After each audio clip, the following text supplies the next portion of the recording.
All right, joined now by my guy, Brendan Vogt from DNVR Sports. Brendan, thank you so much for tuning in, man. Really appreciate you taking the time.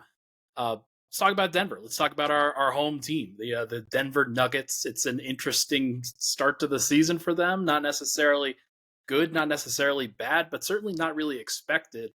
16-9 record to start the year. It's just maybe we should start with that. Like, is this about kind of where you felt that they would be? I think there was some initial hope that they could hit the ground running and play the way they played coming out of June. And they kind of did before Jamal went down. And I think all of that created an opportunity for a little bit of letdown and disappointment from a fan perspective. Jamal misses some games. They lose the Houston game at home. They don't look great on the road. And it's a little bit of, hey, we want to see these guys at their very best every night.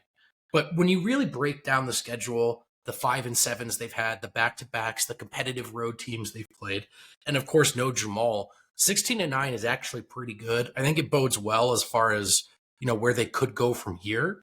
But coming off the title, I think Nuggets fans expected maybe their own version of that Warriors team that ultimately lost, but barely lost a game along the way. And it hasn't quite worked out like that.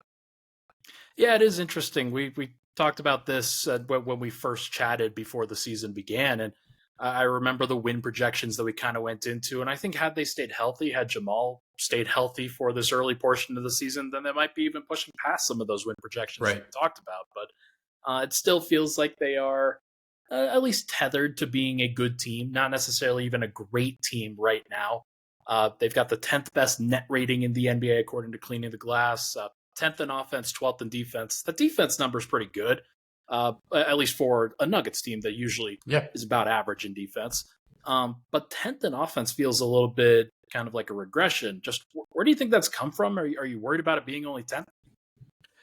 Not too worried right now. If it was the end of the year, I would say, man, that season didn't go well, just looking at that stat alone. For now, I think you can at least, some will call these excuses. I'll call them explanations. I think missing Jamal Murray really matters. I think the grade 3 sprain that Porter allegedly played through to start the year, that's a pretty significant injury. I think that played a pretty large role in him he provides that kind of final layer of eliteness to their offense, and he hasn't always brought that better lately. But, in Jamal's absence, it wasn't enough. And you combine that with some of the way Jokic played lately in the ejection, and you can see it. You can see it. And it's hard to remember now, but around this time last year, we had plenty of questions. More of them were on the defensive side of the ball, but they had yet to evolve into a true contender, I think, around this time. And there was some angst in Denver. So there's plenty of season left. It just, it hasn't clicked on all cylinders so far. And given that I'm kind of boots on the ground with Denver too, like I've done a little bit of digging on this. The start of the schedule for them has been really, really difficult. They've played the most back-to-backs in the NBA. They've had a pretty tough schedule. It's about to get a lot easier by the looks of things. And the hope is that kind of coincides with a run, and Denver might get into a rhythm at that point. And then that offensive number might look a little bit different. But you mentioned Jamal Murray's absence. It does seem like, hey, he's only played, I think, 11 games so far this year out of 25. I think, given the way that he played in the playoffs last year, that has to be affecting it in some way. Just what does he do, and how has Denver kind of replaced him in those games that he hasn't played? Excuse me, Ryan. A lot of people think of the scoring with Jamal right away. In Denver, we've been really impressed with his playmaking and the corners he's turned in that regard, really over the years, but particularly in the playoffs last year, especially in the finals. And I thought he brought a lot of that to start the year. Denver doesn't have a lot of ball handling. They don't have point guards on this roster.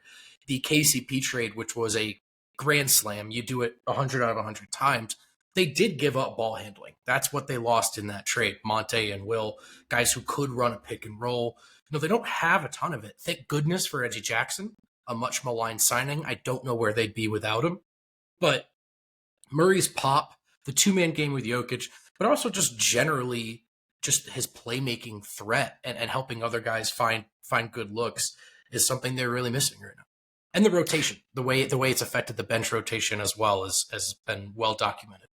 Sure. A lot of the lineups that we saw, I mean, you had guys like Colin Gillespie and Jalen Pickett playing at times, but even more so, they've been playing without a backup point guard a lot of the time, and Christian Brown's staggering. playing point. Yeah. Yeah, Julian Strother, nice young rookie for Denver. He has really helped kind of establish that, and has done some good things off the bench for this Nuggets team. And like we talked about, Christian Brown, Peyton Watson, some of these other answers that Denver has had to that question of how do you actually replace some of these guys, and it has been hit or miss, I think, to the beginning portion, but it still seems like Denver is working through some of these struggles in a really in a positive way that should be building towards the end of the season, I think. Yes. And again, man, much like last season, the rotation as far as getting up to 10 guys was a mess. And people didn't have a ton of confidence in it. And by the playoffs, it was 7.5 guys, really, you trusted. Bruce, Christian, and then Jeff, I think, a little bit by default with the size, but also just as a veteran, you could trust to limit the mistakes. And while Bruce and Reggie are very different players, I think thus far they've largely replaced that sixth man aspect with Reggie Jackson. He's been phenomenal. You know, one of those guys, a defender, energy guy, the other more of a bailout bucket getter. But in truth, I think Reggie has provided just as much so far off the bench.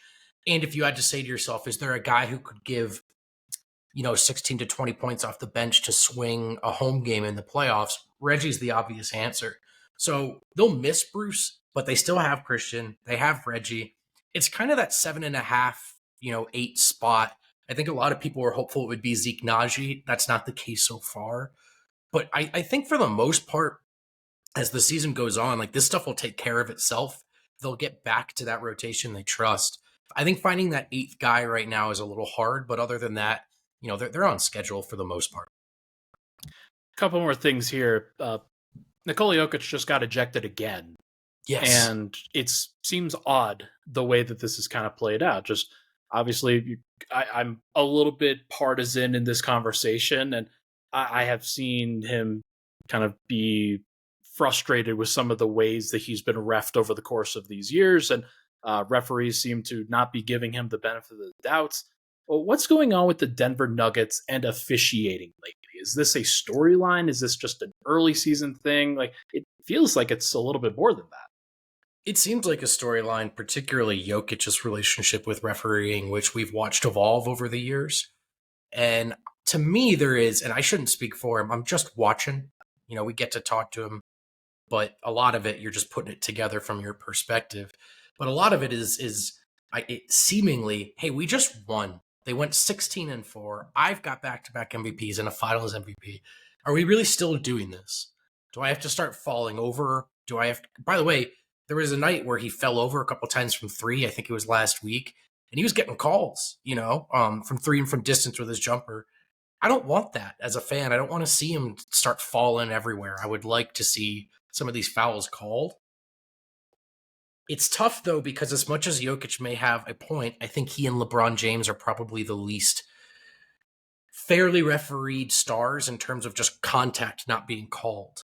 Sure. As much as is as rough, in the past, part of his evolution into like the best player in the world was not letting that stuff get to him.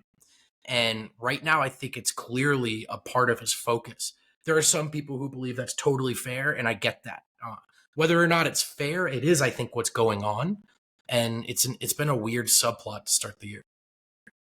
It's odd. Like it does feel like if he is the face of the NBA or something close to it at this point, with like 2-time MVP, Finals MVP, clearly the best player in the world right now.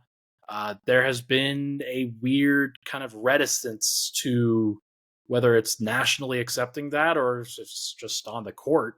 I have no idea what it is, frankly. I'm not in a great position where I can really answer that question, and it's just very fascinating to think about. Like, is this going to be something that continues for the rest of his career, or is this just something like maybe it's the Shaq rules with him, where hey, he's too dominant. He's too dominant. We have to kind of adjust our expectations for that. I'm not really sure. Yeah, but he seems to have worked himself into this almost boogie kind of space where I think a handful of officials preemptively expect him to give them grief and don't Mm. respond well to his grief, and it seems a little cyclical. We're particularly reactive to it right now because last night it's fresh in our minds. It's something that hopefully across 82 we don't talk about too much. And I don't love talking about refereeing a ton, but I do think you can see a noticeable difference between the way Jokic is officiated and some other stars, particularly the guards who flail and the bigs who fall. And it's frustrating, and it's gotten to him for sure. Yeah, it's he's clearly the only guy who's ever used a bad word before. So we can obviously just move right on past that, I think. What do you think? Like, so this is the storyline through these first 6 weeks, whether it's Murray being down, whether it's Jokic getting into trouble with the referees. What do you think the storyline is going to be in the next 6 weeks between the times when we actually speak? I'll stick with my theme of let's look at last year. I think this is right around the time when Denver evolves from a team that's finding ways to win some games to, oh yeah, that's in the inner circle of contenders. That's why everyone talks about them the way that we have at the time. Most people do now. They're going to turn into a buzzsaw, a well-oiled machine, I think. And, as Murray works his way back with I think the schedule lightening up in theory on paper, this is a good time for Denver to seize the reins, particularly at these home games, which is where they can turn a corner in the standings. And I think we'll see it. I mean, they're too good not to. There are too many plausible explanations for the barriers between them and dominance so far. I don't think they just forgot how to do what they did when they went 16-4. So I expect to see them round into form, man. We will see what happens. I'm excited for it. This is going to be an interesting run for the defending champions and whether they could really get back to that level, because Right. you used the word buzzsaw there. That's how they were from December to like March 3rd last year. So if they can get back to that, then I think a lot of people will be they will understand what it means to have to go through the defending champions again, because like you said, I think Denver's going to turn into a pretty strong team. But he's Brendan Vogt of DNVR Sports. Everybody make sure to go follow his work and follow him on all social media platforms if you do so. Brendan, thank you so much for taking the time, man. Let's talk in 6 weeks, all right? Anytime, Ryan. Anytime.